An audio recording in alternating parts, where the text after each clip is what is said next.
Is it better to write a series or a standalone novel? We'll talk about that on the other side of the intro.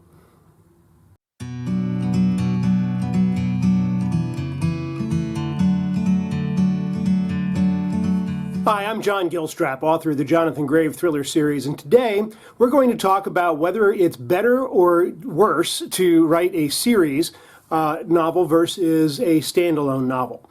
Well, as with all things in the entertainment business, there are no rules. You're free to do whatever you want, but the question often comes up, particularly with new writers. I've got this idea for this long series that I'm trying to do. How should I go about handling it, and is it a good idea, or should I be writing standalones instead? So, first of all, I think it's important to realize that there's an essential difference between a series and a recurring character. So my books, the Jonathan Grave series, is really not a series. What it is, Jonathan Grave is a freelance hostage rescue specialist, and each book features him helping people through exciting things. But the stories themselves, in each of the entries, the stories themselves are fully formed, hard stop kinds of stories. Now, the characters will continue on for the next book and the one after that. In a true serial, in a true series like the serials of the old radio days, which was before my time, the cliffhanger ending drove people to the next episode. So that kind of episodic fiction is the real series. I don't know that we find that a lot in fiction. I guess I don't do sci-fi. I don't read sci-fi. I'm not familiar with sci-fi. It just doesn't, or fantasy. It's just not my thing. So perhaps it happens there, but for the most part, I think the series novels have a hard stop. The A story is resolved at the end of the story, and then the B and C stories perhaps can continue on. I think of Harry Potter as an example of that. I'm a huge fan of the Harry Potter series.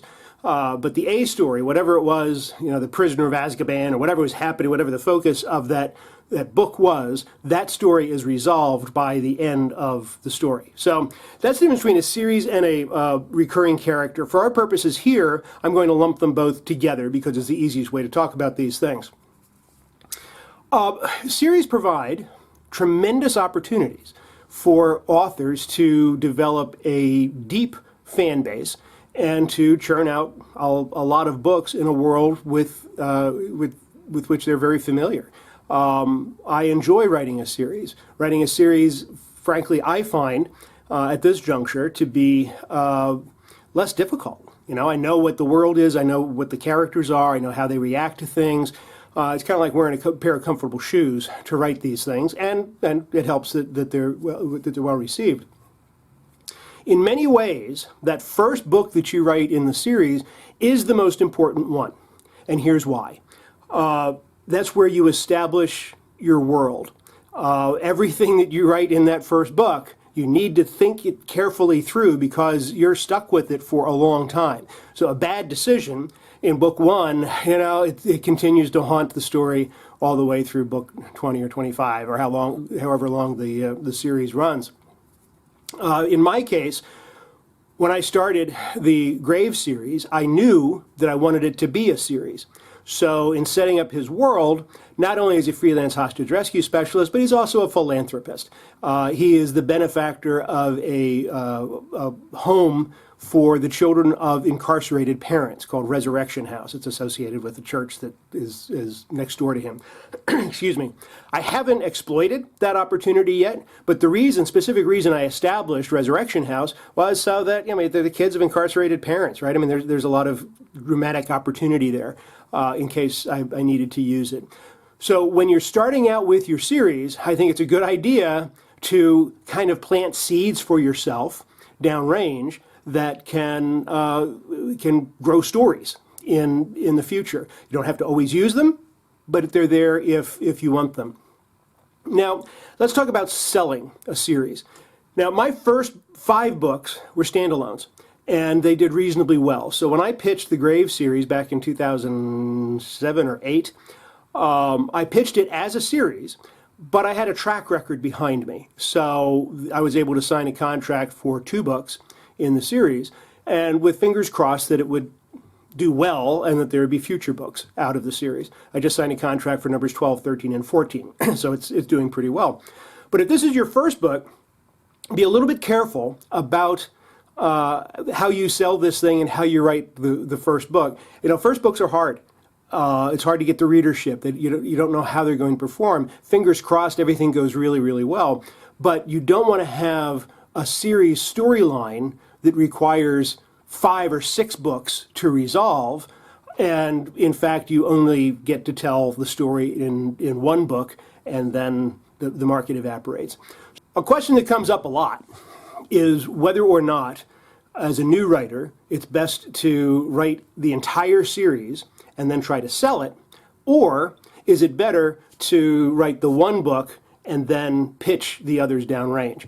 Well, it's the entertainment business, and I say it again and again, there are no rules.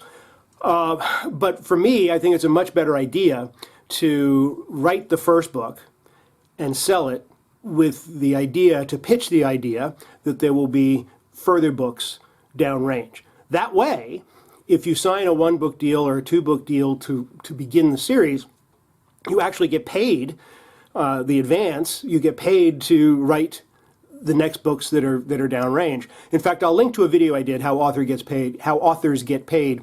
It'll be somewhere here in the close. Depends on where I put it in the editing phase.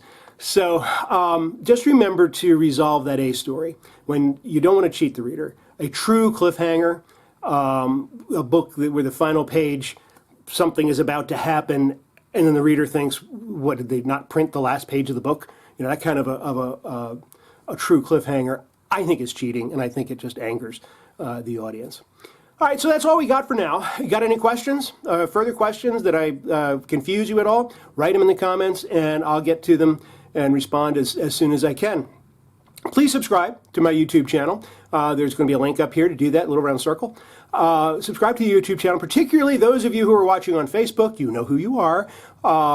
It's just the subscriptions are important to me, and it would be nice for you to do. Also, please visit my website, www.johngilstrap.com.